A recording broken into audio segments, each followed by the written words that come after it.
my Toronto. VK on the beat. Check. I'm in Toronto where you wanna get the city love. I'm from Toronto where you wanna get the city love. I'm in Toronto like we wanna get the city love. My city love me back for my city love. Welcome to episode 1211 of Toronto Mic'd. Proudly brought to you by Great Lakes Brewery, a fiercely independent craft brewery who believes in supporting communities, good times, and brewing amazing beer. Order online for free local home delivery in the GTA. Palma Pasta. Enjoy the taste of fresh, homemade Italian pasta and entrees from Palma Pasta in Mississauga and Oakville. Electronic Products Recycling Association. Committing to our planet's future means properly recycling our electronics of the past. Ridley Funeral Home. Pillars of the community since 1921. And Canna Cabana. The lowest prices on cannabis. Guaranteed. Learn more at cannacabana.com. Joining me today, making his Toronto Mic'd debut, is Remedy's own Marc Saltzman. Welcome, Marc. Thanks so much. Wow, that's like a blast from the past right off the top. Well, sit tight, Marc. There's more. We'll explain that. Did you know this episode was all about Remedy? Did you know that? Oh, my goodness. No, I hope not. But yeah, it's all good. Your listeners and viewers are going to be like, what is he talking about? We'll get to that. They're going to find out. Yeah. Now, before we get into your life and times, Marc, it's a pleasure to meet you. We've never met before. Yeah. As difficult as that is to believe, this is the first time we've met each other. Mm-hmm. There is a voice. Hello, caller. Caller, are you there, caller? Am I a caller? Caller, please. Long-time listener, first-time caller. Talk a little bit so we can all guess who you are, and then we'll reveal your identity, and then you and Marc could have the way I speak now isn't the way people remember it. Okay, talk like they remember it. When I speak like that, people don't remember. But then I go into reporter voice, and then they remember. Well, can you do a little reporter voice on how amazing I am and how much fun you had at TMLX? I'll listen. All I would have been doing right now is covering City Hall. So for those who would know, I would have been down at City Hall. Then I was the education reporter reporting live in Toronto. Naomi Parness, CTV News. Wow. That's the broadcast voice right there. Hey, Naomi. How are you, Marc? So I happened to be recording something with Mike earlier, another podcast that we're working on. And then Marc came on, and I remember speaking with Marc so many times when I used to interview him at CTV, and he is the best. So I'm really excited that Marc and Mike get to talk now. Yeah, I love how loose this is, that you're like your previous guest. Just stick around and say hi at the top of this next podcast episode. That's how we roll here. I love it. Naomi, how is Marc Saltzman as an interview subject? Always professional, or give us the lowdown? Very professional, great sound bites. And you know what? To be honest, really great information. I always really enjoyed. I learned something every time I interviewed him, which is one of the reasons that I loved being a reporter, because we get to learn new things every day. But Marc always taught me something new, and he's really, really good. He knows his stuff. He knows his stuff really well. So that means a lot. I appreciate that, Naomi. Thank you. Yeah. Now, when we needed someone, we would call Marc. We knew who to call. Thank you. And I'm thrilled to hear how well you're doing as well in your newer gig. It's not so new anymore. But and continued successes. Yeah, there is life outside of outside of TV, which Mike wants me on to talk about at some point in the future. Naomi, listen, I have a couple of quick questions. One is when you interviewed Marc Saltzman, like after the interview, did he slip like, I don't know, a Samsung phone in your pocket or anything? No, never. Greasing her up a little. Here you go. You didn't get any free tech out of this, man? No free tech. Free tech advice, but no free tech. I envision, Marc, if I could like see you, I don't know if you live in a home or a condo or under a bridge, but if I could see where Marc Saltzman lives, I just picture like piles of tech. Mm-hmm. Right? My office looks like a Best Buy exploded. Yeah. 100%. Yeah. Do you still miss a BlackBerry? I kind of still miss. I still have them. I don't think they work, but I'm a bit of a pack rat, which flies against the EPRA partnership you have, by the way. I'm going to call you Mike. Mike, Toronto Mike? What do you prefer? Toronto Mike, please. Yeah, Toronto Mike, right. Let's be professional here, I've been Marc. listening to your previous... they're a partner of mine as well. So you're not supposed to hold on to your tech. But BlackBerry, I have a soft spot. I don't want to get rid of it. Well, Naomi, for a moment, Naomi, I need to put a pin in you because we just need to tell everybody to go to recyclemyelectronics.ca, find out where you can drop off your old tech. Don't be like Saltzman here and have it pile up in your kitchen. There's safe recycling options. Go to recyclemyelectronics.ca. I love the people at EPRA. They're so nice. They really are. And yes, they are a partner of mine, full transparency. So I smiled when I've listened to your podcast, and I know you mentioned them as well. But I do recycle all my tech by going to that website, except I keep a couple things. In fact, did you hear that an unopened iPhone went for $63K US? I've got an unopened second generation iPhone. So it's the first one in Canada, the iPhone 3G it was called, unopened. So I'm hoping so I'm sorry, EPRA, I'm not recycling that because I got to pay for my 3 kids in university. All right, now my last question here, and Naomi, you can stick around as long as you want. We're going to be talking music. I would love to, but I have to go. I have a meeting. Okay, because Mark is here to talk about Remedy. That's why he's here. Oh my goodness! But Naomi, you must know if you're coming on Toronto Mike that you're talking about music. Yeah, I'm good with that, but I don't know if I can talk for an just hour and a half about roll with me, Mark. All right, okay, it's fair enough. Be okay. Hilarious. Naomi. Yes. I did see you at an event, TMLXX, which was at Great Lakes Brewery. Yes. And you got some complimentary Palma pasta, I hope. Delicious, yeah. Okay, good. When will you make your Toronto Mike? I almost forgot the name of my show. When will you make your Toronto Mike debut? If you keep asking, we'll see. We'll see. Well, you're playing hard to get, and I'm sort of digging it. So I know. We'll see. I have to get to that point. Mark will warm me up, right? All right, fair enough. Okay. We'll see. Warm up the seat. You know Mark, it. but All enjoy the podcast. Thank you, and great to hear from you again. Keep in touch, okay? You too, for sure. And thanks for the Bye, kind Mike words. and Mark. Naomi, I'll be seeing you soon, I'm sure. And it's a pleasure working with you on the Women's Brain Health Initiative podcast, Mind Over Matter. Yes, loving those podcasts. All right, Okay, enjoy. get out of here. Enjoy. Bye-bye. And there That was goes fun. Naomi. Wasn't that Blast from the past? a surprise? Yeah, Naomi Parness. Is it Parness or Parness? I think it's the first. This is how I used to say her last name. If only she was here, I could ask her. Only if you didn't already hang up the call. She hung up the phone. Okay. That's all right. So, Mark, I know I'm doing a little bit here about Remedy, and then, of course, my tongue's in my cheek. But there are a million places people can go right now to hear about tech evangelist Marc Saltzman. And we all know that you translate geek speak into street speak, and we'll get to that. But I am kind of fascinated by Remedy. So maybe we can do this, because I know you were destined to be a rock drummer and manager.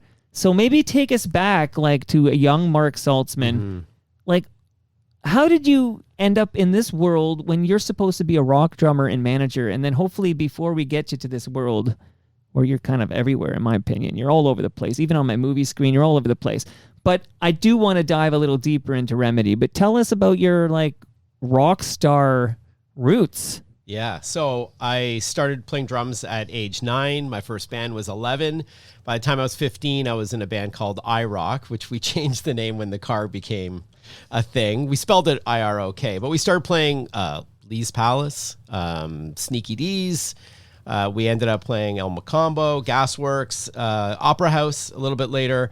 And then that evolved into a band called Remedy. So I was a rock drummer and I was the manager of the band. We were, I remember Daniel Richler. I just came across this picture the other day, Daniel Richler interviewing us for new music maybe. And I was it was for a Now Magazine article. It wasn't on TV. I stand corrected. But I was just like, oh my God, we're going to make it.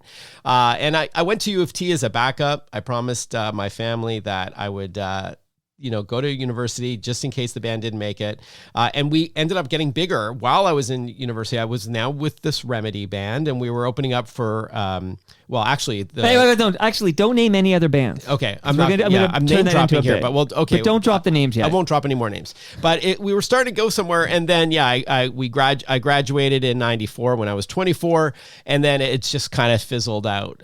Musically, that was my persona. I was a rocker. If anybody that I ran into since then Toronto Mike, they would be like, that I knew back then, they were like, you were never a geek. Like, Did you what have long happened? hair? I did, yes. Okay, how long? Like, give me an idea. Okay, it was a bit of a mullet at some point. Even when I started my TV work as a techie, Right. it was because my bangs stopped growing. It looked at one point like kind of like a Michael Hutchins kind of thing, like an NXS, but then the bangs stopped growing and it was just like a full mullet. And I hope you're not going to pull up a picture. There's a clip of me on Canada AM introducing the BlackBerry. Funny enough that Naomi brought that up, and I was like full on mullet. With, Oh my like, a God! logo I wish I and stuff had. like that. Listen, if Yeah. I had that clip, I'd play it right now. But maybe I'll add it in post. Yeah. But I have a question. Name check the other members of IROC.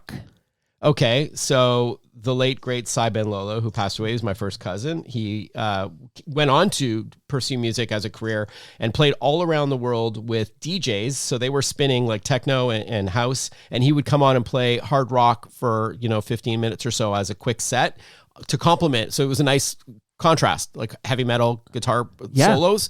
He played Ibiza, he played in Mexico, stuff like that. Zoe Nicholas was my singer who now lives on the East Coast. He's a fantastic vocalist, first with iRock and then in Remedy. And he played with Mudmen and some other bands after that. He also pursued music quite a bit afterwards. And Kevin Albom, my bass player, was perhaps the most talented out of all of us. I got to say that. He was a big Who fan. And we keep in touch, but I don't know if anybody is still doing the music thing. So what? You guys were high school friends? Yeah, kind of. Zoe was brought on, we became friends, but we auditioned him as a singer, and my lung collapsed the day we auditioned him. How did that happen? It's called a spontaneous pneumothorax. Oh, really? It's just a Sounds random scary. thing. I was a skinny, non-sporty kid. Big surprise. And it kept collapsing. So after it collapsed the third time, they stapled. So they could just do that? They can just collapse like spontaneously? Yeah, it happened to Cy as well, my cousin, who was our guitar player. Okay, so did IROC just rename themselves Remedy? Sort of. We had some other members. We had Nathan and Isaac Goldberg, some brothers, and we had Oren. So we've had a couple of rotating members, Harlan. But it was, IROC kind of evolved into, it was a little bit more of just changing the name. We had, Which is a good move. Like Remedy is a better name than IROC. Yeah, I think so. But then the Black Crowes song came out and they're like, oh, are you a Black Crowes cover band? So we kind of were cursed with the names that we chose. But we had some success more locally, like in mostly in the Toronto area, but it was really fun. I told you I won't drop names because let's pause that because I just recorded this afternoon jam kicking with John Scholes, who was on Q107 for like 19 years. And then Rob Pruce, keyboardist for Spoons. Yeah, I heard that episode. So him and Bob Willett, who's a program director now, they dropped by and Bingo Bob, that's right, from Humble and Fred show back in the day. We kicked out Talk Rock, as you heard, and the fact is I love kicking out jams, and I thought maybe I'll just play a few jams to help us talk a bit more about Remedy's pre-internet, and I haven't uploaded a lot of stuff to I don't have Remedy. Okay. On that note, though, do you have Remedy? I don't have like the song, or no. do I have? I don't have any with me. No. Do you have no? Do I have Remedy? Do you have any of your cuts? Like, how can there be nothing on YouTube? I don't know. I haven't done it yet. I have it. Sure, I have CDs and tapes and. Oh my! We can talk over this. Like, so okay. So I'm gonna play. I got 4 jams loaded up by 4 different artists. 3 are Canadian bands. 1 is not. Yeah, I think I've heard of this band before. Yeah. Give it a moment, and then we'll discuss why am I playing the Tragically Hip here. By the way, I think this is a underrated jam on an underrated album. Like, this is Cordelia from Road Apples, which Road Apples was a great album. There it is. Up to Here. No, that was the album before. One before. Sorry, I was thinking of. Sorry, when I hear, I'm one of those guys where you hear one song, you can't think of another song. You know what I mean? That's okay. There's a condition, I think. Okay, so I'll bring down Gord. We also miss Gord. We sure do. Did Remedy ever share the stage with the Tragically Hip? We did indeed. Okay, give me that story. Oh, gosh. So I hounded Jake Gold, who is, I believe, still there. You probably know who he is. He's still the manager. He's an FOTM. Yeah. Oh, yeah. By the way, you're now an FOTM, friend of Toronto Mike. Oh, that means you've been a guest. Yeah. Jake Gold's been over? Yeah, absolutely. He's fantastic. So I hounded him, and he finally caved and said, fine. So we opened up for the Hip at U of T. And that was when this album, Road Apples, came out. So they were already big, right? This followed up to here. Broke them out in Canada. So this they were already big, and I was so nervous. It was a blast to hang out with them backstage. What year is this? 92, 93. Okay, because I'm at U of T. Yeah. From 90 and 93, September 93, I arrive at U of T. Okay, so I'm 89. This is just before. Yeah, so I'm ahead of you. So I think it was just before. Okay. Yeah. I just missed Remedy and the Tragically Hip. Yeah. Where is it? Convocation Hall? Like, where are you playing? So actually, this was at Scarborough campus, U of T. Yeah. I don't count that. Yeah. Come on now. Shout out to the joking. U of T Scarb campus Okay. alum. But Jake Gold allowed us to open up for them, and it was such a blast. Because I was a huge fan, and I don't like geek out over like celebrities and stuff like that. I've had through the tech world, my chance to the privilege to interview a lot of them, but there's one that save the one you're thinking, because there's somebody you just interviewed who's going to be in the next band I play. The name dropping needs to happen, but I love not the music. until I get through this is fantastic. So is there any better song than Fiddler's Green? Oh yeah, so Fiddler's Green. The morning I learned Gord passed away, I didn't know what to do. Like, I was distraught. Mm-hmm. So I recorded myself, and the first song I could think of was Fiddler's Green, and I just played Fiddler's Green, and then The Waterworks, and it's all recorded. It's still in the feed, but that's the first song I thought of, actually, Fiddler's Green. Might be my favorite Tragically Hip song. Yeah, it is mine for sure. Wow, fantastic. What a loss, huh? So, did you get a chance to talk with the guys? Yeah. We hung out with them backstage for quite a while. I laughed at their what do you call it? A rider? Their list of they had no brown M&Ms. Is that what? Gord said? Yeah. Hardly prima donna like that, but it consists of lots of beer and weed. Now that it's legal, I can say that, but back in 92. Well, when you get your legal weed, you go to Canna Cabana. They won't be undersold on cannabis or cannabis. And when you drink your beer, there's the Great Lakes beer. Yeah, you're going to bring some of that home with you.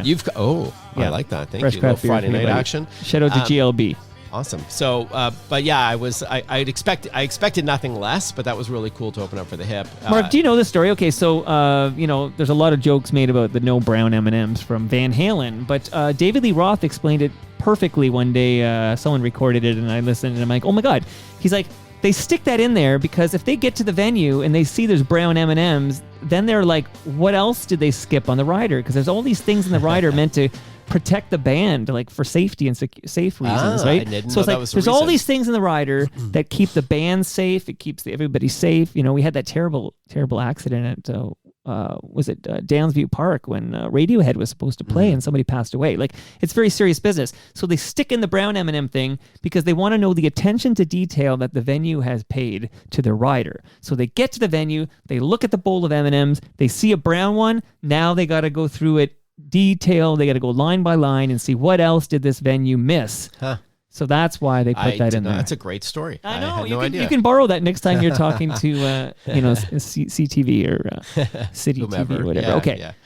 Yeah. So the boys treated you well, and Jake Gold. I like hearing this about Jake Gold. So Jake Gold grew up best buds with Mark Hebscher, who I co-host a show with every Friday morning called Hebsy on Sports. So I hear a lot about Jake Gold. He loves tennis, by the way. Oh, I didn't know that. Big tennis guy. I haven't seen him in person in a while, but I had him on my radio show, Tech Talk, to chat about 2 or 3 years ago. Awesome. But I thanked him profusely for, back in the day, letting us open up for the Hip. It was a one-time thing, but it was really like a highlight for me. You could have been the Watchmen.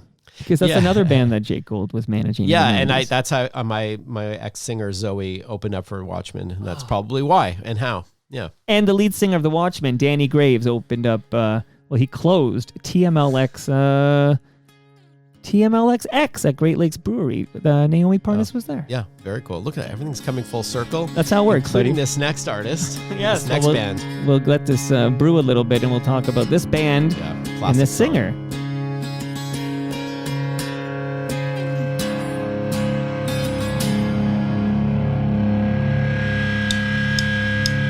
Taggart on drums. I love their snare sound. It's super tight. Right, Jeremy. Right here. Are you as good a drummer as Jeremy Taggart? I would say not.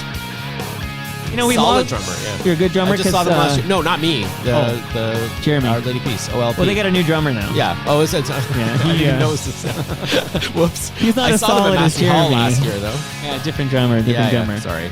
Okay, let's Sorry, wait for Rain before we Sorry, turn Rain. in. I let go of the world that was holding a passenger that could not fly. In search of souls, in search of something. Let it go and let it slide. Yeah. Dude, I love this. Like, I love the Navid era Our Lady Peace. Yeah, this is a solid track that stands the test of I time. think this might have been their first hit. Yeah, I think so. This or that No, this was Birdman it. one? Was This, okay. this was their breakthrough song, I think. What went wrong? Sing it, buddy. No. Okay. Did Remedy ever play on the same stage as Our Lady Peace? We did. We opened up for them. I think it was Lee's Palace for sure, and then I think maybe a second time. But yeah, we opened up for Lee's Palace. And when I met Rain again last year, we were backstage through a mutual contact, and my wife was excited to meet Chantal Kraviachik. But I was trying to find Rain the original, because I'm a pack rat, as I've already revealed. But I have the concert. I have the tickets from Lee's Palace, and I showed him lots of photos and tickets. He was blown away by it. He's like, "You got to send me that. You got to send me that." How much were those tickets? Can I guess? $8. Maybe. I was gonna say $8.50. $8 at the door. Yeah. Oh man, I was talking about going to U of T and playing in a band at the same time. But what sucked was, first of all, being the drummer is tough. If any of your listeners or viewers know, you're the first one at the gig and the last one to leave, and you got to schlep all your gear. We did have a roadie near the end, but it's tough. I'm not looking for little violins, but out of all the musicians, being the drummer is the most amount of work, right? But then I had to sit in a management office until the wee hours of the morning and fight to get every penny that was owed to us, because they would always try to nickel and dime us and say, no, you didn't have as many, you didn't sell as many tickets as you said, or and here I am as at this point a 19 or 20-year-old still, even though I started when I was 15 playing those bars, and they don't, it was like pulling teeth, and I had to be in class in 5 hours, that kind of thing. It sucks that they would try to take advantage of you. Yeah, well, of course. Just because you're young, right? Yeah, I you guess needed so. a Jake Gold there because he's I the know. bulldog, right? Well. He's like, "Fuck you, give us that money." But yeah, these guys were great. I didn't talk to Rain and the band much when we did open up for them, full disclosure, but super nice since then, and he's really into tech, and we've worked together on a couple things over the last year in tech, and I've had him on my radio show and podcast both in because Canada he's and the States. into NFT stuff, Yeah, right? yeah, metaverse, NFTs, but even technically above and beyond that, he's really he loves all the different things that tech brings to the table. Yeah. Okay, cool. Yeah. Very nice guy. Very nice. Very humble. Good Toronto band, Our Lady Peace. Absolutely. Now I'm going to pay respect to a fallen FOTM, because I learned this week that a drummer, that's why it ties in here. So Tom Stephen was the drummer for the Jeff Healey band. And in 2019, he came over and we had a great 90-minute chat about Jeff Healey and the Jeff Healey band. And I learned that he had, I guess he went into cardiac arrest on Monday and passed away. Oh, wow. So 68 years old, way too young, and Tom Stephen no longer with us. But I wanted to just say my condolences to his friends, his family. We haven't lost many FOTMs. Tom's actually the first FOTM, first guest of Toronto Mic'd, who visited in person to pass away in the 11-year history of this podcast. He's the very first one. So rest in peace. we'll miss Tom Stephen. Okay, I got another jam. Boy, this interview is really all about music. Well, hang in there, Mark. We'll That's cover okay. everything. I'm good if I can keep up. This can is my keep up. prior life. You never forget Yeah. these glory days, yeah. right? The 90s, This band, best for decade sure. ever. This band had some killer ballads too, right? Let's face it. Could you whisper in my ear the things you wanna feel? I'll give you anything to feel it coming. Do you wake up on your own? I wonder where you are and live with all your faults. I wanna wake up where you are. I won't say anything at all, so why don't you slide? Not Canadian, but Buffalo's pretty close. Pretty close. Pretty Yeah, pretty close. close. I actually skipped the ballads on purpose. Like, yeah, you got Iris and you got Name. I don't know the Yeah. name. Yeah, they have some big ballads, but this is probably my favorite Goo Goo Dolls song. Yeah. I don't know. But they used to not sound like this. So, okay, so before we find out how they sounded, I have to ask a question. Did Remedy ever share a stage with the Goo Goo Dolls? We did, in fact, and they opened for us. What? Yeah. That's a mind blow. That was crazy. But at the time, we didn't think they were, they were good, but they weren't a name yet. Was Johnny the singer when they opened? Yep. But they were a hard rock trio, a almost metal hard rock trio from Buffalo. So they did not have these softer songs that we're hearing right now with, and of course, their ballads. We thought they were really cool, but they were hard rock like we were. We were kind of like the Cult in a way, if I had to describe our sound. The Cult meets GNR. Remedy was kind of like in that vein. Early 90s sound, not quite grunge, but these guys were hard. Like they were not like, guttural death metal, like but Skid Row? no, harder than that. Harder than Skid Row? Like, yeah, that's 18 more, in life and... yeah, but that's more hair metal. Okay. I don't Harder know. than that. No, okay. no offense to Sebastian Bach. You might be listening. Great song, 18 in Life. No, Monkey Business is a better song than 18 in Life. Is it? That's the next album, though, that's right? the one with the cowbell. Okay, but that's not because the Yeah, big. no, Cause yeah, they it's had, the next okay, well, album. let's do it Yeah. because the big singles were 18 in Life and That was a huge Youth hit in Gone the Wild. States, by the way. 18 in Life is huge in the States. Youth Gone Wild, Yeah. and then they had the ballad. What was the ballad? The big ballad on that album. I thought it was 18 in Life. No, they had a bigger ballad. See, it's hard to think of another song when you're listening to one song. You must have what I have. Monkey Business was a faster track and it had a cowbell. But next album, I think. Yeah, That next was album, the yeah. next album. Okay, so real quick, Slave to the Grind? No, that's something like that. maybe Yeah, I'm- Slave. I think so. Okay, so the song I'm thinking of is I Remember You. Oh yeah. That's the Yeah. that was a That bigger was- that ballad was than a huge 18 in song. Life. That's yeah. true. Okay, Good song, I love good this. song. Slave to the Grind, by the way. Yeah. But okay. Youth Gone Wild, Monkey Business, Slave to the Grind, Wasted Time, Dark. Okay. Shout out to Sebastian Bach, who's Yeah. no longer the lead singer of that band. Uh-huh. Rachel Bolan is in that band now. No? From he was in Bon Jovi. You might recall. That's cool. Okay. No, you know what? I have no idea if that's true. I said that like I knew what I was fucking talking about. I think I'm confusing all my hair metal guys. Okay, so you did not open for Goo Goo Dolls. They opened for you. Yes, twice if I remember correctly. I may be wrong. What venues again? This one was Lee's Palace for sure because we were pretty regular there. Not Sneaky D's with Goo Goo Dolls. Definitely Lee's Palace. But look, man, if I knew you were going to ask me these questions, I would have done my homework and Just one more song, and then we're gonna blow the dust off of the old Remedy stuff. We're gonna get techie in a minute here. Yeah. Well, you sure did your homework. I got to tell you, Well, you made it easy. because this is pre-internet. Yeah. So of I did my course. homework, but I could not for the life of me. And I even I asked some of the nerdiest guys I know, Cam Gordon, people like that. Oh, I'm yeah, like, he's a good guy. I'm like, where is the Remedy audio? I have yet to update it, but yeah, BNL, of course. So we played with them at a charity event. Well, twice, I think. One was at Second Harvest at Nathan Phillips Square. So we were... That's a good not-for-profit. Oh, yeah, it was great. Yeah, so I this once was dressed back, as a turkey at a really? market to get donations.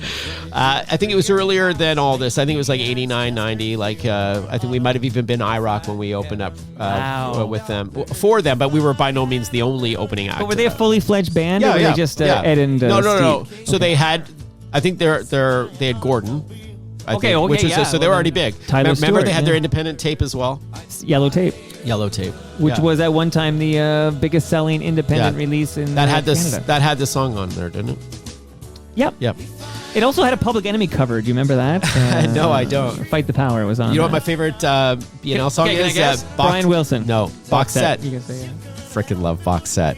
Such a catchy ditty, no? No, great. You know that Actually, song, right? Yeah, absolutely. And Stephen Page also in FOTM. So you're in Oh, yeah. some That's good cool. company here. That's cool. And I just want to shout him out because he's listening. But in the chorus, do I wait for the chorus? Maybe I fast forward. Everybody just ignore this part. Hold on.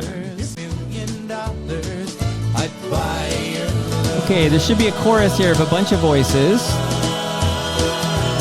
This is the bridge right now, though, right?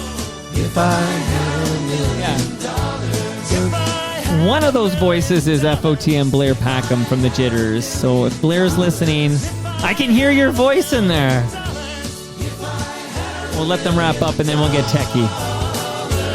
Maybe it's not technically the bridge, by the way. Yeah. I'd be rich, but it's just a little detour from ABAB. Beautiful, beautiful. So that was like the ongoing history of Remedy. But what was that moment like when you realized you all needed to go your separate ways and figure shit out because Remedy wasn't going to be the next Tragically Hip? So it was tough because that's what I had pegged my whole career on. But at the same time, I started to review video games and get paid for it. So I had this inkling, and then the web was just being born, right? Bulletin boards, and then into World Wide Web. And I was like my jaw, like I just couldn't believe what I predicted what would come. So I simultaneously like traded my drumsticks for a computer keyboard, I guess, as a journalist. But it was tough. But I called my company EnterTech because I love that the crossroads there, like this convergence of technology and music.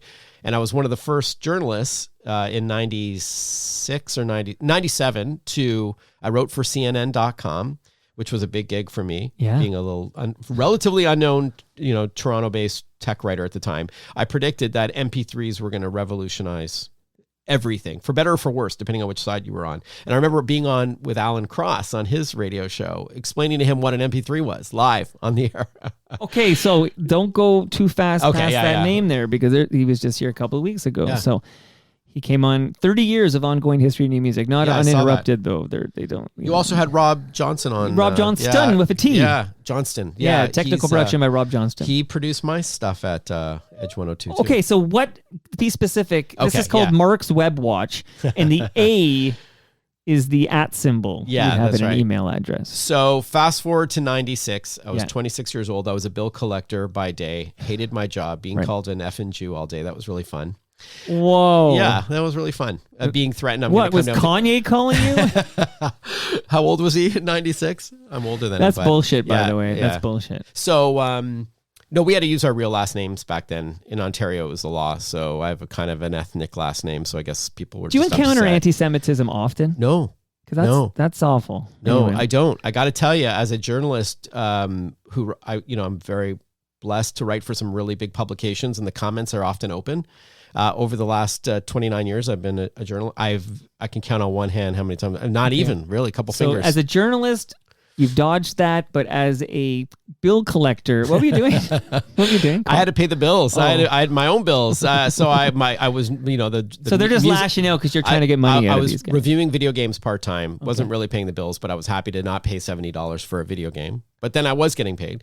So before my career, before I can quit my day job, so to speak, I was a bill collector for several years and just calling people who didn't pay their credit cards. It was a horrible, horrible job. High stress, liquid lunches almost every day. Like everybody would be downstairs drinking. Shout out to Great Lakes it was Brewery. terrible. Yeah, there you go. So I was so blown away by, so I started writing articles. I did not go to journalism school. I studied psych at U of T, but I knew enough to write an article, like a review of a game, just as a means to an end, just to get free stuff. And then, so it was kind of like a scam in a way. Like I would call video game companies and say, yeah, send me your game and I'll review it. And then they're like, okay, where's the review? And I'm like, oh. When we stop recording, I'll tell you about similar scams being pulled by people I know and love after the recording. Okay. So anyways, I've got a good music scam I can tell you since we're talking about music a lot, but we'll see if we have time to circle back. Slip it in right now, man. We'll never come back. Just like I called companies to get free video games without really having a place to review them yet. That came after the fact. Cy, my late guitarist and first cousin, we would call music labels, like their the companies, the PR companies, because their phone numbers were in the back of every music CD, and we would call and the receptionist would answer. We would say, "Hey, we met Steven Tyler. Yeah, we met Slash at a party last night." And no, but it worked.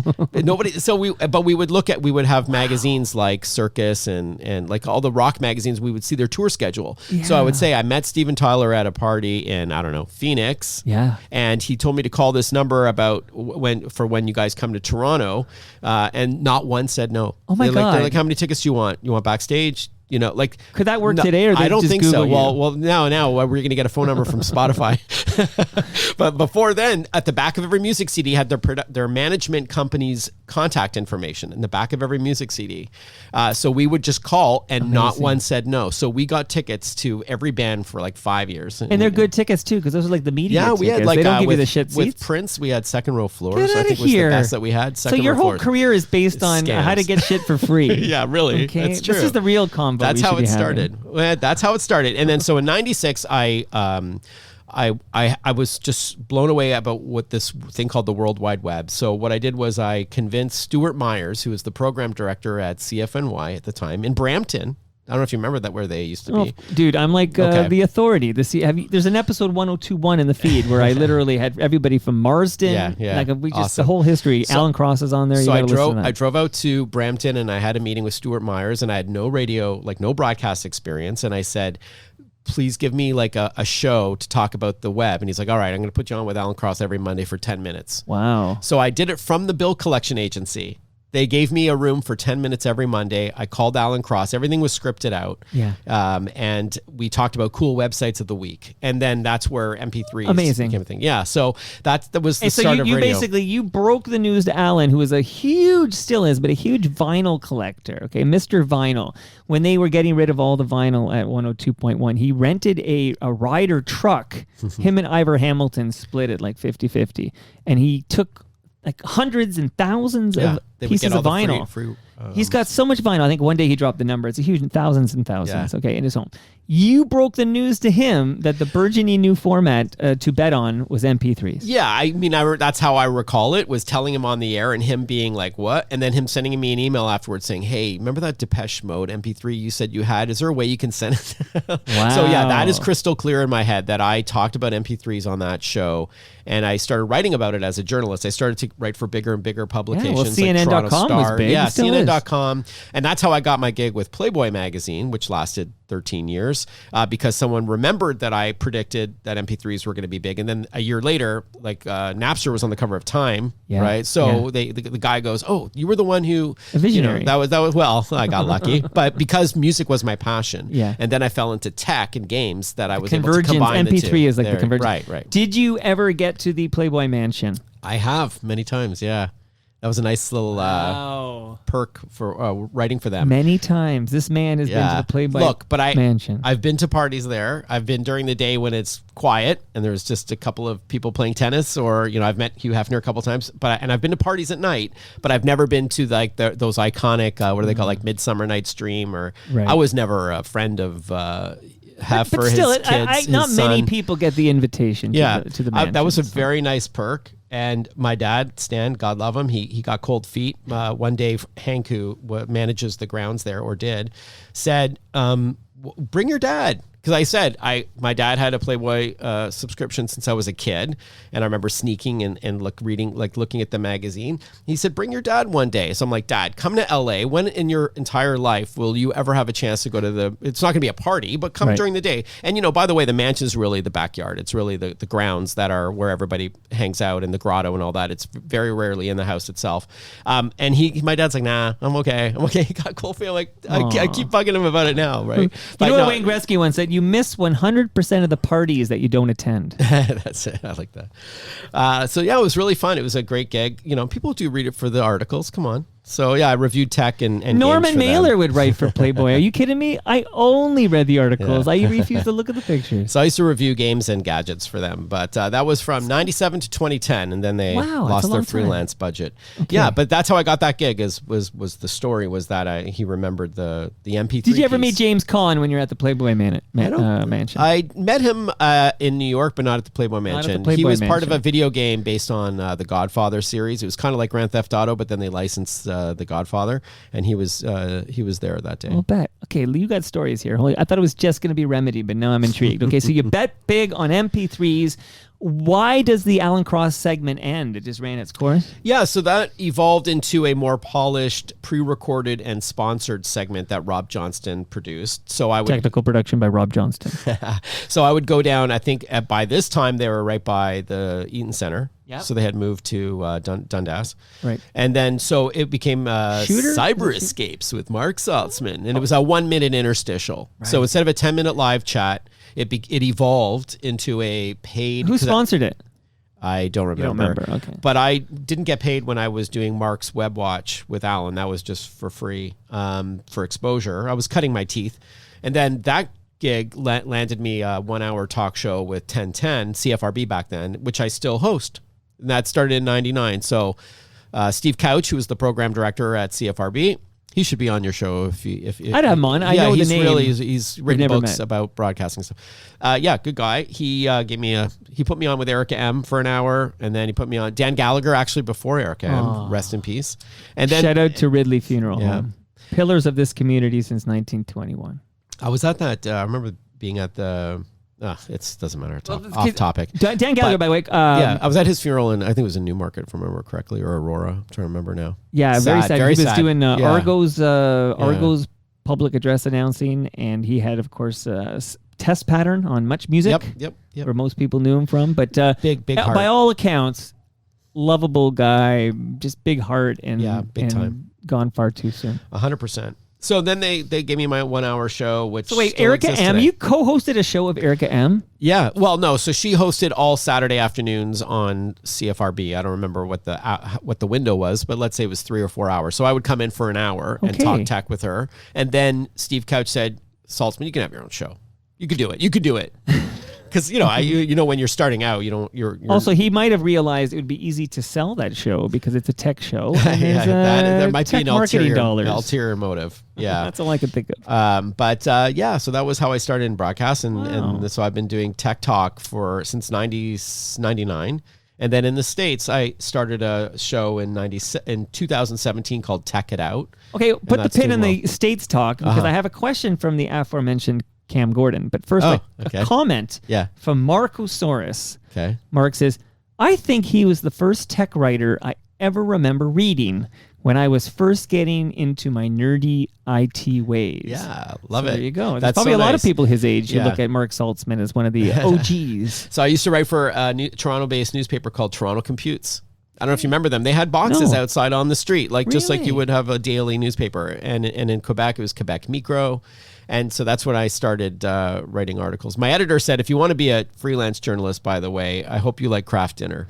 She's like, if you want to be a freelance dinner, and then you thought of if I had $1 million, and you go, we'd have more craft dinner. Right? There you go. Exactly. I love how you keep tying it back. All the segues, love it. Well, it's my 1211th show. Yeah. So congrats, by the way. Thanks very much. I learned a few things. Wow. Look, I was on the front page of the Toronto Star. Okay, that doesn't just happen to every podcaster. Marc Saltzman. That is true. It's called 11 years is a hell of a run so far. So that's great. Cam Gordon, ready for this? Mm-hmm. I've always been impressed how many U.S. freelance gigs he's had while based in Canada. I would love to hear more about his first few non-Canadian writing gigs and how he's continued to write and broadcast across the border for years. So let's talk about all this American stuff. So Cam's great, by the way. I got to know him. Is he though? Yes, he is indeed. You know him. So when he was doing PR, I think back in the day with High Road, and then I ignored all those emails. And then he got the gig as the internal comms guy at Twitter. Did he? Yeah, he worked there at Twitter. Stop. I'm just I didn't. At first, I'm like, really? Well, I know he's listening, so I'm having fun of my friend. Who, by the way, always been super nice. No one's had more appearances on Toronto Mic than Cam Gordon. Yeah. That is a documented fact. Yeah, he was on the show that I most recently listened to as well with Bob and stuff.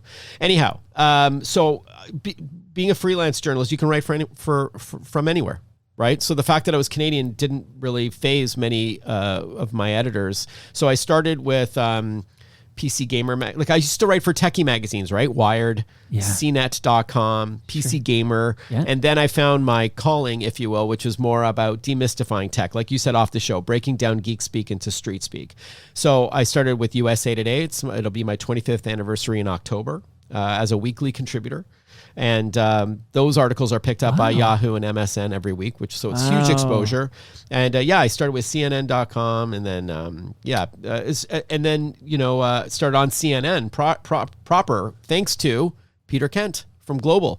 Wrote an email about me to someone at Turner Broadcasting in Atlanta he's such a mensch, really. And they interviewed me in 2001, and that was my first. There was a period of time when Peter Kent was the heir apparent to the CTV National News, like after Lloyd Robertson. Yeah. This was a period in time. I just talked to Lloyd, and we talked about this. Yeah, that's good. Lloyd's a legend as well. So Peter, so I started with, I was able to, and I still am able to live in Toronto because this is my preference. This is my home, but do a lot of, like I have a TV show in the States that's not here called Tech Impact. My book publishers are American. I write, the last ones are those Dummies books. I wrote Siri for Dummies, and more recently Apple Watch for Dummies. We're on the 6th edition of that. You're a busy guy. Thank you. How did you have time to visit the TMDS studios today for your Toronto Mike debut? I'm so happy that you invited me. This is great. Yeah. I heard you came because I'm going to give you a lasagna. Would you like to take a lasagna part home of with that. you? I didn't know about the beer, but beer and lasagna go home with you. You did hint about pasta, which is awesome. And I do have something else for you, my friend. Courtesy of Ridley Funeral Home, the measuring tape. You might need to measure something. You never know. Thank you. It comes in handy. You need to measure. I got a dirty mind, but okay. What are you measuring? Not now, Mark. Not now. Well, there's also the dark joke about measuring myself for a casket. Well, but let's that not joke's go there. been made a few I'm times. sure it has been. That's low hanging fruit. That is like, okay. So now thank you, Cam, for the shout out. That's very nice. Yeah, Cam's a big fan, but he's a big fan of Remedy. He's probably got cassettes of Remedy that he could have. Injected was our biggest one at HMV. Wow, Injected. Back in the day, Injected. Someone, this has got to be. Can you please share it? Can we share Injected. Well, if I knew you wanted to talk so much about it, I would have brought. I wanted to surprise a track you. or two. I wanted to surprise you. You sure did. Now we're gonna walk through. Okay. We're gonna walk through it in just in a nutshell because you're 6 and 1. This is what I consider Marc Saltzman 6 and 1. So 1 is you're a journalist, right? And that would be your work. You said freelance writing, for multiple places. Yeah, Toronto Star. I'm in the Toronto Star. Toronto You're Star all choked tomorrow. up talking about I know. it. I'm crying almost. Yeah, tomorrow I'm in the Star. So yeah, I freelance for a bunch of places, half in Canada, half in the States. So that's one of my gigs. Okay, so there's one stream of revenue for Marc Saltzman Enterprises. He's a journalist. You're also an author. You mentioned the Dummies books. Like you are authoring things. Yeah. Look, it's not fiction or anything, but there's a check at the end of that day. Yeah, it's funny. Sometimes you write. I've written books over the last 25 years that some I'm like, oh yeah, this is going to be a huge hit, and it bombs. And then there's something that you write over 3 weeks part time, and you're like, this is just to pay the bills, but then it actually takes off, and then you do an annual update, which is kind of funny. So you're a journalist. That's 1. You're an author. That's 2. Let's take a moment and discuss, because I got a couple of questions about this. I'll give credit to Kara for the most recent one, but people want to know, how did you become the Cineplex tech guy? You were on movie theaters across this country. Yeah, it was a good 11-year run. It ended just before COVID, and there's some talk about doing a couple this year, but it won't go back to the monthly thing. And this was called Gear Guide. Yeah, Gear Guide. So Darren Solomon, who you may know was in broadcast. He worked at CTV at the time. We wanted to work together, but I was exclusive with Global. So I couldn't go on CTV at all, including with the guest we spoke with earlier. Her name is Naomi Parness. Well, for those who haven't she won't get this far. This one thing I'll say. She'll listen to the first 5 minutes to hear how she sounded. There's not a prayer. In fact, I'll drop a little thing. Naomi, if you can hear this, text me the words peanut butter. Text me the words peanut butter right now. If I don't get a text of the word peanut butter, I know you did not get this far in the podcast. Please continue, Mark. Sure. So Darren said, hey, I'm now working with Cineplex, and I've been tasked with creating a 20-minute pre-show, half ads, half entertainment editorial. Would you like to be my tech guy? So I'm like, hell yeah. And it was free for the first couple of years. We couldn't figure out the pricing model. And my dad's like, don't they know who you are? You're on CNN. And I'm like, Dad, this exposure is crazy. I should be paying them. Okay. Ooh, ideas. It's captive audience, right? Right. So we figured out a pricing model that worked. And then I was their monthly tech guy. So it was a 1-minute tech update that ran at the end of that 20-minute pre-show. Right. Often near a little bit later, it was Time Play, which was like that interactive game. Yeah. So that was like the last 5 years. So Gear Guide was great. It was every month for several years. And then around 2017, they said, hey, Mark, it's costing us too much to like the crew and the distribution. And we had French talent who was on the Francophone theaters. And they said, we're only going to do it when we have a sponsor. And they were far and few between because very expensive to pay for. It was like a month in front of every movie for the entire month for the entire country in French and English. So as a result, there were very few sponsors. So the last one I did was right before COVID. It was December 2019, and it was a Samsung and Rogers co-op sponsored segment. Okay, so if we're reviewing at home, this is good. So 1, journalist. 2, author. 3, movies. 4, television. Yeah.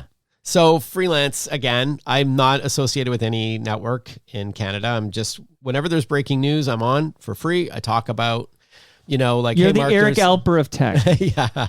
I'll take that as a compliment. Eric's a hustler, man. Oh, no, I love Eric. He knows his music. He brought me Gino Vanelli, so how could I not love Eric Has he been Alper? on Toronto Mike? A couple of times, yeah. He kicked out the jams even. Yeah, good guy. So, and we're comparable height as well. Okay, maybe I'm a bit taller. Well, he does not need to watch his head in the basement. Let's just leave it at that. And he has the long hair. He does. He's got the whole look, with the chain, like he's got the motorcycle chain on the side, the wallet chain. Well, his grandfather ran Grossman's Tavern. Oh, I didn't know that. He's got like bona fide musical roots there. Yeah. Shout out to His Eric Alper. his whole family are wonderful. Yeah, well, Hannah, that's true. Yeah, and Candace, his wife.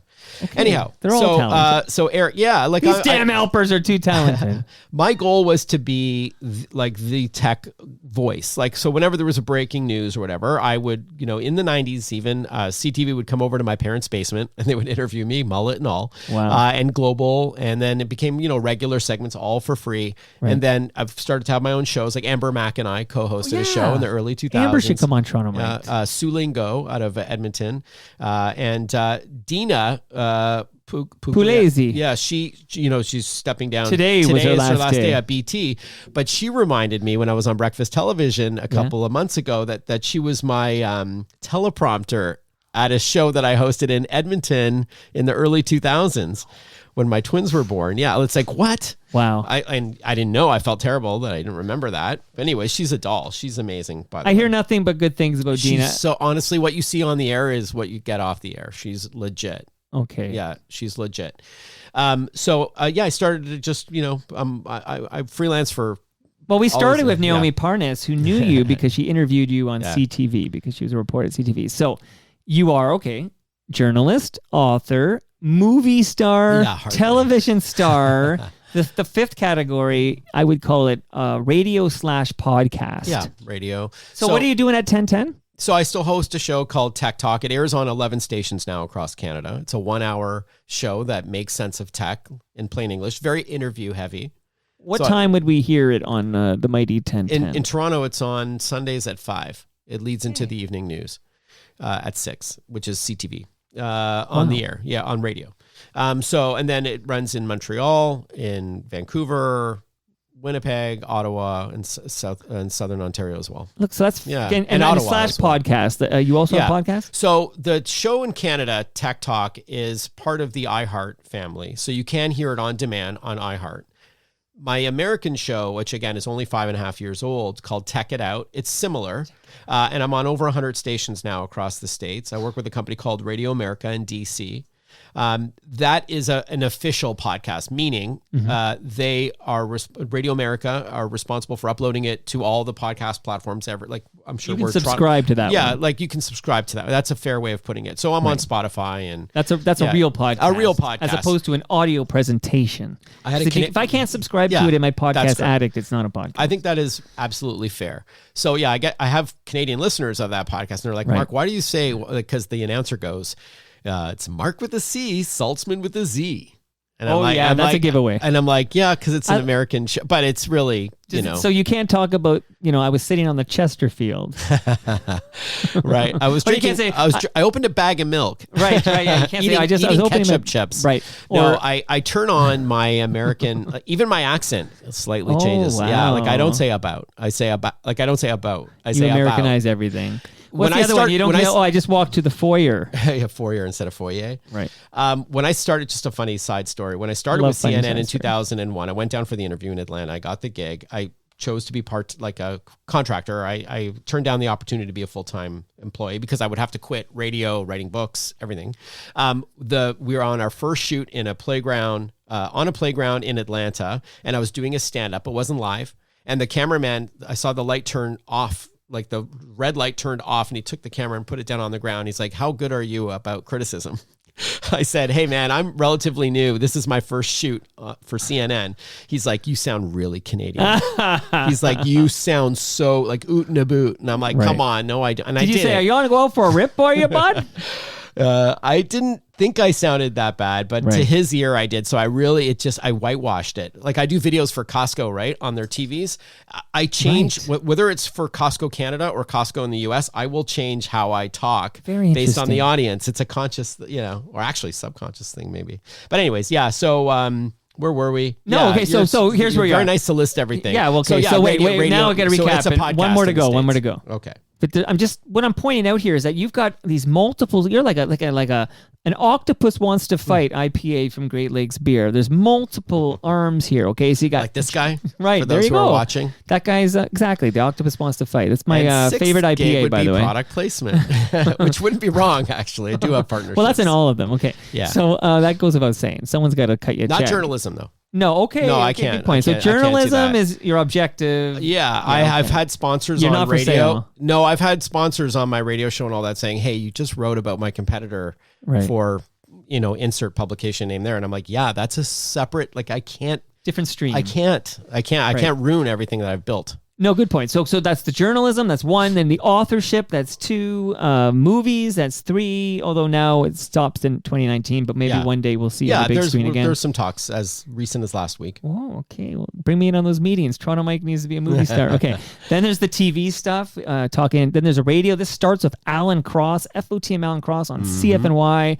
But now you've got this American podcast, and you got the show on the iHeart Network, which means it airs on 1010. That's the radio / podcast. That's the fifth stream. The sixth stream, which we'll just discuss briefly here, is now that COVID is, now that we're moving on from COVID, I don't know if COVID is done with us, but we're done with COVID. Yeah, that's for sure. You can do public speaking events again. So what? Like people would hire you to, they have a conference or something and they need you to be the tech guy. And maybe you'll talk up a Samsung product or something like that. Who knows? Yeah, they're usually not sponsored, but yeah, I'm a public speaker, which is the newest part of my business, and did take a hit, of course, during COVID. I would do virtual Zoom speeches, but they don't pay as well, and they suck. And you don't know they suck because you don't know if a joke is landing, and it's like you're talking into the ether, right? Yeah, I can tell you, I can't remember any of my remote guests. Okay, exactly, and I'm sure that the audience also, it's not going to be as memorable as in person. So yeah, no, I'm a speaker. I give keynotes, talks. I give lunch and learns. I give, I moderate panels. I do fireside chats.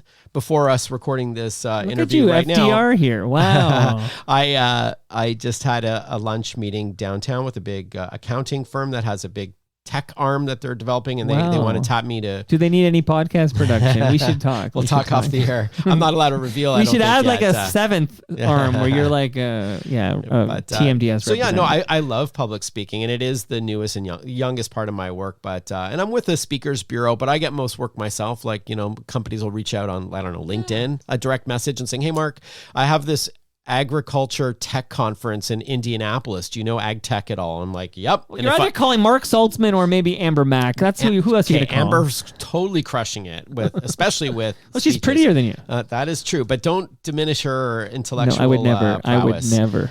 Amber is super talented. I tease the phrase with her like that we're frenemies because we are buddies, but we do compete for the same gigs. Right. But Amber's a fantastic public speaker, and she's a powerhouse, man. She's amazing. And it's a good 311 song. Amber is the color of her energy. Okay, so I just want to point out, we talked about how Zoom suck or whatever. I had an interview for Toronto Mike with Sandy Horn from the Spoons, and it was done via Zoom. I think it was during COVID. Yeah. So she couldn't come over. we did what we had to do. Thanks to technology. Pivot, we broke our ankles pivoting. Props to tech, but yeah. But last night, I just want to shout out FOTM Rob Pruce. He had a great evening at the Moonshine Cafe in Oakville, and I was there. You rode your bike there. I actually was going to ride my bike there, but then the ice storm cometh, and I had to drive. But Brittle Star social media. I bike every day, but that was like these last 2 days have been tough. Like I biked this morning, and it's tough. Like no one's plowing these roads anymore. My brother-in-law has one of those fat tire bikes. Oh, one of those. Around the corner, I got studs in my tire, wow. like snow tires. But What am I going to this? Oh, so thank you, Rob Pruce, for the invitation. You were great. And then Brittle Star was there, but then Sandy was there, and I took a Brittle selfie Star with is awesome. Sandy, and I'm like, finally, like I got to meet Sandy Horn after 40 years. I've wanted to meet this woman. Yeah. And it was like I saw that picture. completely different than like the Zoom. This Zooms, whatever. In person is such the way to go. Great really, I night. mean, honestly. Brittle Star, Stuart Reynolds. Correct. He's awesome. Yeah, he's great. Yeah, he lives in Stratford? Stratford. And Or in Cambridge? fact, One of those. Stratford. Yeah. And he told me that yesterday was only the second time in his life he had been in Oakville, Ontario. Oh, is that Isn't that right? wild? That's crazy. I'm like, oh, okay. Wow. He was just, I think, in Scotland. I follow him, of course, on social media. All of his great videos. He's a super talented guy as well. Oh, no doubt about it. And he's at FOTM as well. Okay, and I met him for the first time. He's a guy I did remotely, and then I got to meet him yesterday. Okay, so now I'm going to give you what you deem to be the 5 most frequently asked questions of Marc Saltzman, and then I have a couple of myself I'm curious about. Oh, right. Can you, Marc You're Saltzman? so funny because I put this on social media, right? Yeah, but most people didn't see it. Can you, Marc Saltzman, keep all of the gadgets that are sent to you? Most, I'd say. Companies don't really want to incur the expense of asking for it back. So, but there's exceptions, like, right? You'd think like, a $50, gadget or something like that would say, just keep it. Sometimes they're like, we want that back. And then on the flip side, there'll be like an $8,000 TV. That's like an 85-inch OLED TV. No, just keep it. Wow. So, it's a nice perk, along with going to the Playboy Mansion, I guess, but a nice perk covering tech where companies don't usually want it back. They hope they get more out of it than just what they lent you. Interesting. But yeah. They would love for you to, I got a Traeger grill that I did some work with the company Traeger, and then they were like over the moon when I posted a couple things on Instagram of me like grilling, like smoking wings.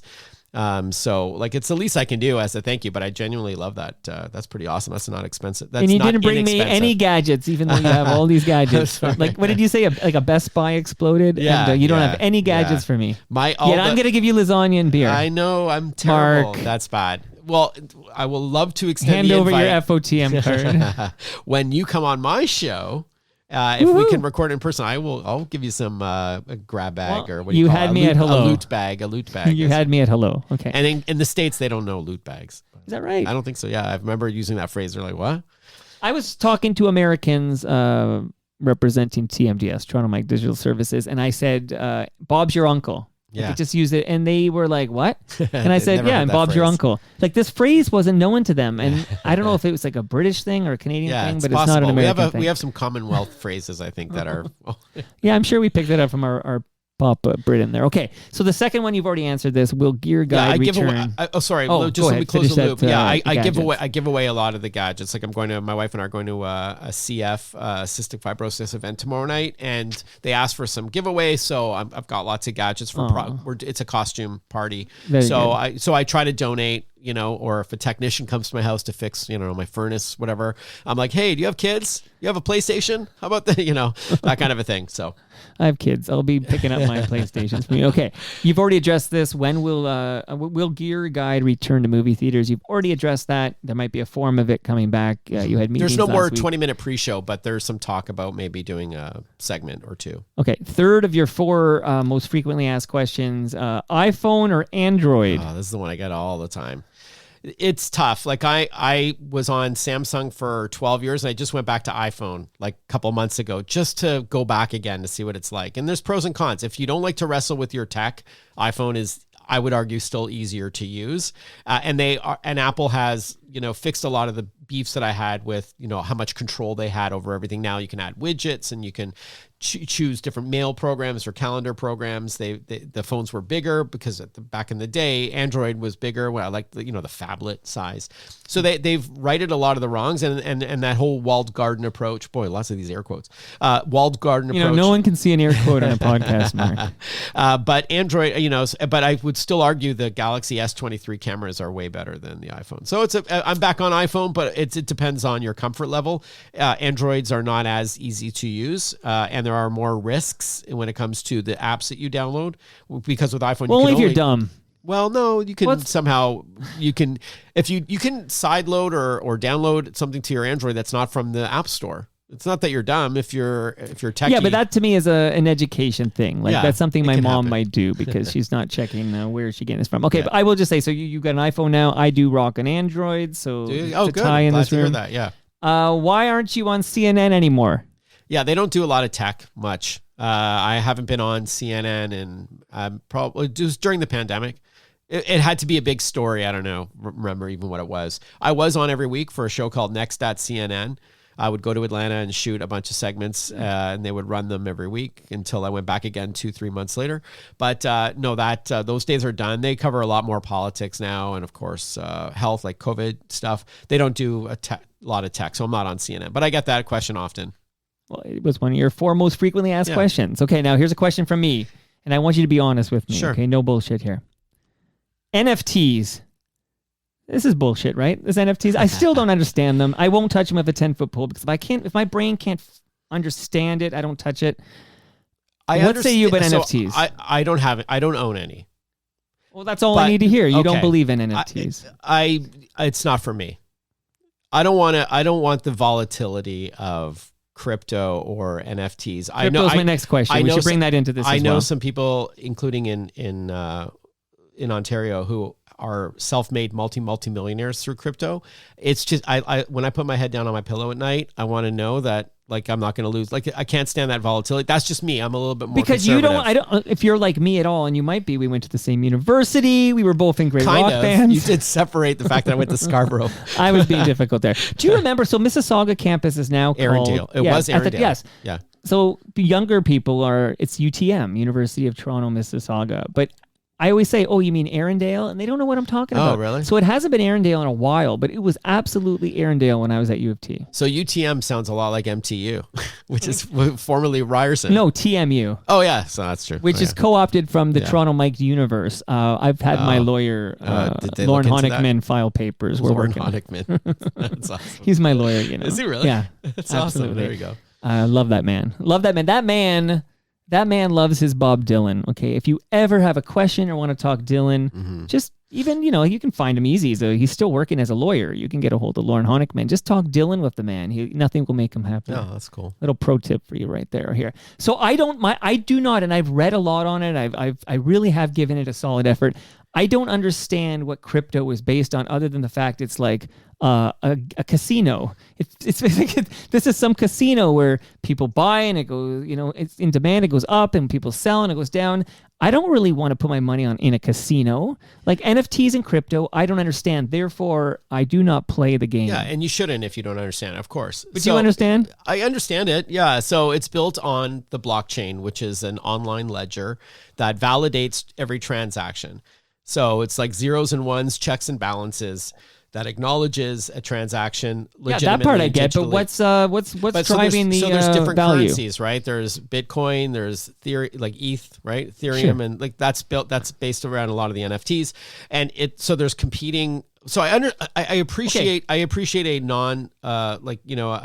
non-centralized currency, or where it's like not tied to any bank or country, where it's a truly digital currency worldwide. Well, what is it tied to? Well, so this is where it gets tricky, right? Generating Bitcoins and all that through, like server farms and all that, and buying, there's a finite number. I think it's like 21 million Bitcoins, so there can't be any more than that. It gets complicated when you can generate currency, not just trade in, say, American or Canadian dollars in exchange for a Bitcoin, just to use them as an example. So it gets a little convoluted when you can generate, which doesn't really happen as much anymore, not to mention the cost. Do you own any cryptocurrency? I don't. I was going to be gifted an NFT, and they told me I had to set up a wallet, and I did, and I never ended up getting them. So I got ripped off even before the whole. No, I didn't. Was that Rain Maida who promised? Yeah, you? It was, I know what's going on there. Yeah, it was an Our Lady piece. But nothing makes me. I'll tell you, and I consume a lot of stuff. I will listen to Rain talk music. I'll hear him talk, human rights. I'm very interested in all these things. But once, in fact, we just did it. I almost tapped out of my own podcast. But once I hear droning on about the blockchain and the crypto and the NFT, I tap out. Like it's like I'm gone. It's sort of like sports gambling. Swim. I'm out. Yeah, so I get that. It can make your head swim, but it's not for everyone. I just don't like the volatility of it. Some people that excites them about it, right? That you can wake up a millionaire. People with money to burn, right? It's like they're playing with some house money or they're. I had a guy on my Tech Talk show back in I want to say 2011. So we're talking a long time ago telling me you should buy a Bitcoin. I'm like, what? It's like $100 a Bitcoin. Are you crazy? And then it went up to whatever. 60, What is that worth 70, today though? Well, I don't even follow it much. I heard it went back up again. But so look, it's just not for me. I like, and it's not like I'm old school with my money. There's problems with the fiat system as well, and inflation and printing money like they did during COVID to, look, there's no perfect system out there, but I'm just hopeful that what I've built is going to be around when I'm ready to retire in a few years. No, I love what you've built. That's why you're here, because I respect what you've built, That and means a lot. you're fiercely independent. Yeah, I'm a one-man company. Dude, Appreciate that. I root for the indies, man. I root for the indies. Yeah, that's you. thank That's you. me. That's all the indies. Shout out to all the indies out there. Yeah. The last question here. You've been amazing. We've learned so much about you. I can't believe this started with Naomi, and then final question is, what music would you be listening to these days? Like, do you have any time to just chill out to tunes? Yeah, so I love streaming music services because the idea of having 80 million songs that you can just use your voice to ask for as well blows my mind. So I have very eclectic tastes. Most recently I still like hard rock a lot. It is not trendy. It is not popular, but I love bands like Falling in Reverse and Five Finger Death Punch, and like they're hard rock, not metal, but That is hard rock. Yeah, it's hard rock. I like Falling in Reverse a lot. But I also listen to... I think Jimmy Lang's a big Five Finger Death Punch cool. guy. Really talented band. Really good. They're kind of like a Motley Crue, like a hard rock, but very poppy kind of vibe. But I also listen to, like, my favorite band of all time is Pink Floyd. Despite Roger Waters' comments, I'm a huge Floyd fan. So you can separate the artist from the art. It's hard. I've gone on rants on social media about it. I mean, look, what Roger Waters has said about Israel is a lot tamer than what Ye has said about Jews. Like, Roger Waters' argument is that I have a beef with the nation, with the country, not the people. But he said some things that to me have crossed the line. But so I'm trying to separate it. It is very difficult. But in addition to what could be argued to be anti-Semitic, I actually see his comments as anti-Semitic for what that's worth. But in addition to that, not if he's just attacking Israel, but there's a lot more to it that he said that I really don't like. But whatever. Well, the murder of Pink Floyd, but the murder of George Floyd. He says that's a technique, that was taught by Israeli soldiers. And when you're starting to tie, if you can blame Israel events that have nothing to do with for it, the murder of George Floyd by police officers, now it's like how far reach that. But also I've noticed very Putin friendly and seems to be sympathizing with Russia in the invasion of Ukraine. That is true. Yeah, he's got, I think, and it's ironic because his dad died in World War II as an English soldier. Like, you'd think he would. But even Gilmore won't have anything to do with the guy, right? There's never going to be a Pink Floyd reunion. No, and even and his wife went on Twitter and called him. He's an angry man. Super talented. But you can still enjoy Pink Floyd, even though you don't respect necessarily the artist. Yeah. Even though I've been called out by my friends for supporting him. Well, Naomi would kick your ass if she found out you're still listening to Pink Floyd. I'll just let you know. I love their music. What can I say? I know. Are you listening to Ignition Remix by R. Kelly as well? Don't go there. Didn't he just get another 30 years yesterday? Yeah. Oh my gosh. He got another one. Yeah, no, and say Kanye too. I think he's super talented musically. That hurt. I was like, whoa, he's so talented. And that's something where he just kept doubling down. He never apologized and that's brutal. But no, I listen to everything. I do like hip hop and all that, but I've got crazy eclectic tastes. You love what you love. Hey, do you like Lowest of the Low? Did you ever cross paths with them when Remedy was in action? No, I've never crossed paths with them, but from what I've heard, I like, yeah. Every episode of Toronto Mike closes with Rosie and Gray from Shakespeare in My Butt. Love it. Mark, you were amazing, buddy. Thank you so much, Toronto Mike. This was great. So fun. You really are getting a lasagna. That wasn't BS. That was real. That's not a shtick. Not a shtick. It's in my freezer, so I'll fill that box. You really are taking home the Great Lakes beer with you. And before you drive away, we take our photo by the tree, as is customary. But you're now in FOTM, and I really enjoyed this, and I would love to do your show. Yeah, thank you. It's been an honor. Thank you so much, and you're welcome anytime to be my guest. And that brings us to the end of our 1,211th show. You can follow me on Twitter. I'm at Toronto Mike. A big thanks to Naomi Parness for being she had no idea that was happening, by the way. She just wanted to say hi to you. And then I talked her into giving us a couple of minutes off the top. One day she'll come in for a deeper dive. But thank you, Naomi. Mark, tell people your website where they can follow you and learn about all this stuff you're up to. Yeah, sure. I write a tech tip of the day on social media, often with a video. So I'm on Twitter, Instagram, Facebook, LinkedIn, YouTube, and even TikTok now. And it's Marc Saltzman, MarcSaltzman. I had to. Well, it is Canada. Yeah, and I would be upset. There is a website, but I don't really, it's better. The social platforms is what I update daily. Thank you. Our friends at Great Lakes Brewery, they're at Great Lakes Beer. Palma Pasta's at Palma Pasta. Recycle My Electronics, we both love EPRA. They're at EPRA_Canada. Ridley Funeral Home are at Ridley FH. And Canna Cabana are at Canna Cabana _. See you all next week when my special guest making his Toronto Mike debut is Brent Bambury. Yeah, the wind is cold, but the smell of snow warms me today. And your smile is fine, and it's just like mine, and it won't go away. 'Cause everything is rosy and gray. Well, I've been told that there's a sucker born every day. But I wonder who. Yeah, I wonder who. Maybe the one who doesn't realize there's 1,000 shades of gray. 'Cause I know that's true, yes I do. I know it's true, yeah. I know it's true. How about you? Oh, they're picking up trash and they're putting down roads. And they're brokering stocks, the class struggle explodes. And I play this guitar just the best that I can.